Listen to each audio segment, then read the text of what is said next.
तो hello everyone, मेरा नाम है कृष्ण। आज की हमारी वीडियो का टॉपिक है Xiaomi का Redmi Note 10s।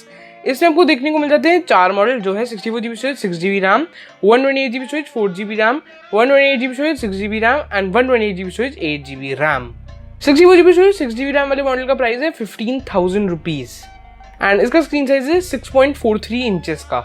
स्पीकर इसमें आपको स्टीरियो देखने को मिल जाते हैं, मतलब आपको सराउंड साउंड आएगी बहुत अच्छे से। इसमें तीन कलर्स मिल जाते हैं, सी ब्लू, पेबल वाइट। वेट इसका है 179 ग्राम्स एंड जो थिकनेस है वो है 8.3 mm की। एकदम अच्छा सा स्लीक सा डिजाइन है इसका। 5000 mAh की आपको बैटरी देखने को मिल जाती है इसमें एंड फास्ट चार्जिंग आपको मिल जाती है इसमें 33 वॉट तक की। बहुत अच्छी फास्ट चार्जिंग एंड अच्छी बैटरी है, लॉन्ग बैटरी एंड बहुत फास्ट चार्जिंग अवेलेबल है इसमें। तो कैमरा सेटअप कुछ ऐसा है, 64 मेगापिक्सल का मेन कैमरा, 8 मेगापिक्सल का अल्ट्रा वाइड और 2 मेगापिक्सल का मैक्रो एंड 2 मेगापिक्सल का एक डेप्थ कैमरा। 1080p है, 30 fps, 60 fps and 120 fps record कर लेता है। मतलब 30 एंड 60 पे तो ये नॉर्मल वीडियो एंड 120 fps का स्लोमो रिकॉर्ड कर लेता है और साथ ही साथ 4K में 30 fps भी ये रिकॉर्ड कर लेता है। सेल्फी कैमरा है इसका 30 मेगापिक्सल का है, जो आपकी 1080p है 30 fps का वीडियो रिकॉर्ड कर सकता है। मीडियाटेक हीलियो G95 का प्रोसेसर है, जो एक बहुत अच्छा प्रोसेसर है इस रेंज पे।